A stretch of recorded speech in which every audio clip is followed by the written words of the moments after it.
जैसे ही गर्वित के कदम रुके वैसे ही संजना के भी कदम रुक गए थे। चूंकि गर्वित संजना को अपनी पीठ दिखाए खड़ा था, इसलिए संजना उसके चेहरे के हाव भाव देख नहीं पा रही थी, लेकिन वो ये देख सकती थी कि उसका हैंडबैग अभी भी गर्वित के हाथों में है और वो उसे घूरे जा रहा है। क्या देख रहा है वो मेरे हैंडबैग को इस तरह से क्यों देख रहा है? क्या चेक कर रहा है? अपने मन ही मन दिल में इन सवालों की शिकायत करते हुए संजना के होंठ हिलने लगे थे। वो गर्वित से ये पूछना चाहती थी कि क्या उसे छोटे राजमहल में रखने के लिए मान गया है।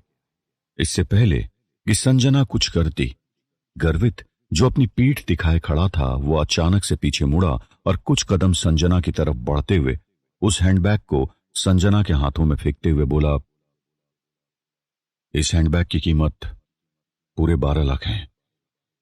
गर्वित ने संजना को उस हैंडबैग की मूल्य राशि क्यों बताई थी?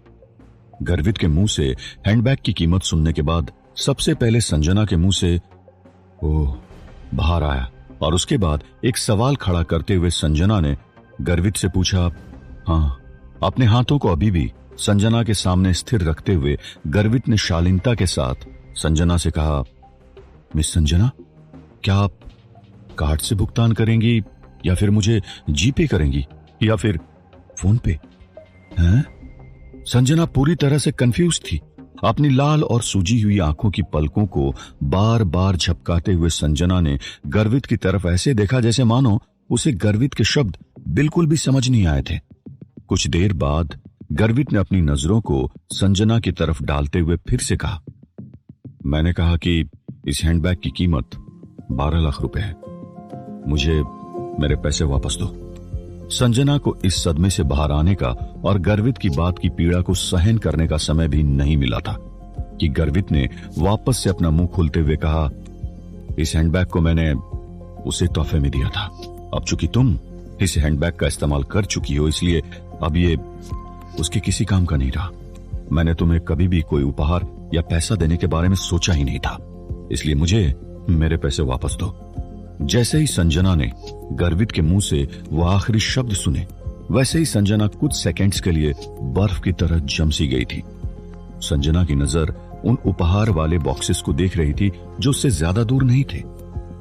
उन बॉक्सेस को देखकर संजना को एहसास हुआ कि ये सारे तोहफे गर्वित उसके लिए नहीं लाया था और वाकई में वो तोहफे संजना के लिए नहीं थे बल्कि उसकी हमशक्ल के लिए थे। संजना को अब सारा माजरा समझ आने लगा था। गर्वित छोटे राजमहल से बाहर उसकी धमकियां या उसे वापस छोटे राजमहल के अंदर ले जाने के लिए नहीं आया था, बल्कि वो तो उन तोहफों को लेने आया था जो उसने संजना की हमशक्ल आशना को दिए थे। उसे अब ये हैंडबैग मुझसे नहीं चाहिए क्योंकि मैंने इस हैंडबैग का इस्तेमाल कर लिया है। भले ही उसे नहीं चाहिए, मैं इस हैंडबैग को उस पागल हमशक्ल को फ्री में तो दूंगी नहीं। पहले के हादसे से संजना अभी उभरी भी नहीं थी कि उसके सामने अब एक नया तमाशा आ गया था। संजना को ऐसा लग रहा था जैसे उसके चेहरे पर गर्वित ने कालिख पोत दी हो। संजना को अपने दिल में दर्द का एहसास होने लगा था। यह शारीरिक दर्द नहीं था बल्कि एक मानसिक दर्द था जिस वजह से संजना का संतुलन भी बिगड़ने लगा था। उसकी आंखें पूरी तरह से लाल हो चुकी थी, उसका चेहरा उतर चुका था और फीका पड़ चुका था। उसकी आंखों में पारदर्शी बूंदें साफ साफ दिखाई देने लगी थी। एक गहरी सांस लेने के बाद संजना पीछे मुड़ते हुए अपनी कार की तरफ बढ़ी और सीट पर कुछ ढूंढते हुए उसने अपना फोन हाथ में लिया और अपनी कांपती हुई आवाज में गर्वित को बोली, तुम्हारा बैंक अकाउंट नंबर क्या है? मुझे सारी जानकारी दो। गर्वित ने अपने जेबों को टटोला। गर्वित को एहसास हुआ कि उसका वॉलेट अंदर छोटे राजमहल के मास्टर बेडरूम में रह गया है। वो संजना को बोलने वाला था कि वो उसकी यहीं पर प्रतीक्षा करे। वो ऊपर जाकर अपना वॉलेट लेकर आता है कि तभी गर्वित को याद आया कि उसने उसकी परेशान करने वाली औरत को अपना डेबिट कार्ड दिया था। उसकी परेशान करने वाली औरत ने तो कभी उसके डेबिट कार्ड का इस्तेमाल किया ही नहीं। चूंकि वो सारे तोहफे भी उसने अगर संजना को दे दिए थे तो शायद वो डेबिट कार्ड भी उसने संजना को दे दिया होगा। जैसे ही गर्वित के दिमाग में ये बात आई वैसे ही उसका दिमाग पूरी तरह से बदल गया और उसने अपनी कठोर आवाज में संजना से कहा, मेरा डेबिट कार्ड तुम्हारे पास होगा, तुम देख लो, उसमें सारी जानकारी है। पेपॉल का इस्तेमाल करो और उस कार्ड में मेरे पैसे ट्रांसफर कर दो और मुझे वो कार्ड वापस दे दो। अपने कांपते हुए पैरों के साथ संजना अब कार में अपना पर्स ढूंढने लगी थी। जैसे तैसे उसे वो पर्स मिला और उसे खोलते हुए उसने गर्वित का डेबिट कार्ड बाहर निकाल लिया था। संजना ने अपने फोन में पेपॉल का एप्लीकेशन खोला और सावधानी से धीरे धीरे उस डेबिट कार्ड की सारी जानकारी डालने के बाद गर्वित के खाते में पैसा ट्रांसफर कर चुकी थी। संजना की आंखें आंसुओं से भर गई थी और उसे अपने मोबाइल की स्क्रीन भी साफ तौर से दिखाई नहीं दे रही थी। अपने होठों को दांतों में दबाते हुए संजना ने उस डेबिट कार्ड को गर्वित को देते हुए और रोते हुए गर्वित से कहा, मैंने पैसे ट्रांसफर कर दिए। गर्वित ने अपना हाथ आगे बढ़ाते हुए अपनी 2 उंगलियों का इस्तेमाल करते हुए संजना से वो कार्ड लिया और पीछे मुड़ते हुए वापस छोटे राजमहल के बैठक कक्ष के मेन दरवाजे की तरफ बढ़ने लगा था। संजना अपनी कार के पास ही खड़ी रहते हुए रोने लगी थी। जब उसकी पकड़ उसके फोन पर और मजबूत होती गई, वैसे ही संजना को गुस्सा भी आने लगा था। मैंने उस वीडियो को इसलिए बनाया था जिससे मैं उसे हमेशा के लिए पा सकूं और उस हमशक्ल को नीचे गिरा सकूं। मैं उसकी बीवी बनना चाहती हूं, लेकिन अब तो उसने ये कह दिया कि यह नामुमकिन है। मतलब मेरी सारी करी कराई मेहनत पर पानी फेर दिया। अब वो मुझे अपनी बीवी का दर्जा नहीं देना चाहता है। उसने तो मुझे छोटे राजमहल के बाहर फेंक दिया है। मेरे लिए लाए गए तोहफे भी वापस लेकर चला गया। वो उस पागल हमशक्ल से क्यों प्यार करता है? मुझसे प्यार क्यों नहीं करता है? हम दोनों तो एक जैसे ही दिखते हैं, तो फिर मेरा तिरस्कार क्यों हुआ? मुझे छोटे राजमहल से बाहर क्यों निकाला गया? ये सब सोचते हुए अचानक से संजना पीछे मुड़ी। उसकी आंखों में गुस्सा और अपने मकसद को पूरा करने की भावना सीधे तौर पर नजर आ रही थी। अपनी आंखों को गर्वित की पीठ पर टिकाते हुए संजना ने जोर से चिल्लाते हुए कहा, गर्वित, क्या तुम्हें पता है कि वो तुम्हें आखिर क्यों छोड़कर गई? क्योंकि मैंने उसे तुम्हारे साथ रहने के लिए पैसे दिए थे। वो तुम्हें कोई पसंद वसंद नहीं करती है। उसने तुम्हारे साथ संजना बनकर सेक्स सिर्फ इसलिए किया क्योंकि उसके लिए भी उससे पैसे मिले थे, और वो ऐसे ही पैसों के लिए दूसरे के साथ भी सोती है। क्या तुम्हें पता है कि वो पैसे के लिए कुछ भी कर सकती है, किसी भी हद तक जा सकती है? हाँ तो? गर्वित ने अपने शालीन अंदाज में संजना को उत्तर दिया और उसके कदम रुक गए थे। आशना को गर्वित की प्रतिक्रिया कुछ समझ नहीं आई और उसने असमंजस की हालत में दोबारा कहा, तो वो पैसे के लिए कुछ भी कर सकती है, तो क्या हुआ? गर्वित ने टोकते हुए संजना से कहा। गर्वित धीमे से पीछे मुड़ा और मजाकिया अंदाज में संजना से बोला, भले वो उस तरह की लड़की है जैसा तुम बोल रही हो, तो क्या हुआ? मैं उसे पसंद करता हूं, तुम्हें नहीं। क्या तुम्हें ये बात पता नहीं है? मैं मानता हूं कि वो मिसेस गर्वित है, लेकिन मैं ये कभी नहीं मानूंगा कि तुम मिसेस गर्वित थी। क्या ये बात तुम्हें पता नहीं है? इसलिए जिस तरह से मैं उसे देखता हूं, भले ही वो कितनी भी खराब हो, लेकिन तुम तो उसके सामने दूर दूर तक भी नहीं हो। क्या तुम्हें अभी भी कुछ बातें समझ नहीं आती है? बुद्धि है या घास चरने गई है? संजना, जो अभी अभी क्रोधित और ऊंचे स्वर में गर्वित से बात कर रही थी, जैसे ही गर्वित के मुंह से वो सब शब्द सुने, उसका चेहरा पीला पड़ चुका था। संजना ने गर्वित की बातों का खंडन करने के लिए अपना मुंह खोला, लेकिन उसके मुंह से कोई भी शब्द बाहर नहीं निकल पाए थे। अपनी बात को खत्म करने के बाद गर्वित वापस से पीछे मुड़ा और सीढ़ियों पर पड़े उन तोहफे वाले बॉक्सेस को उठाकर वापस से छोटे राजमहल में चला गया था। एक बार फिर से संजना के सामने छोटे राजमहल का दरवाजा जोर से बंद हो गया था। एक गहरी सांस लेने के साथ साथ संजना के मुंह से रोने की सिसकियों का भी दौर शुरू हो चुका था।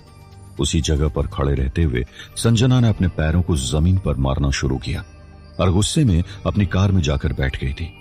कार में बैठते ही संजना ने कार स्टार्ट की और उसे तेज भगाते हुए सीधा छोटे राजमहल के मुख्य दरवाजे की तरफ बढ़ने लगी थी। संजना का दिमाग बिल्कुल भी संतुलित नहीं था।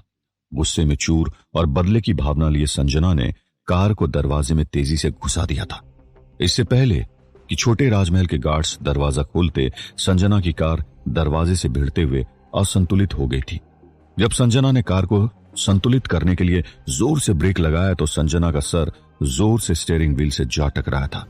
उस दर्द ने संजना को एक बार फिर से रोने का एहसास कराया। अपने सर को स्टीयरिंग व्हील से लगाते हुए संजना की आंखों से आंसुओं की धारा बहने लगी थी।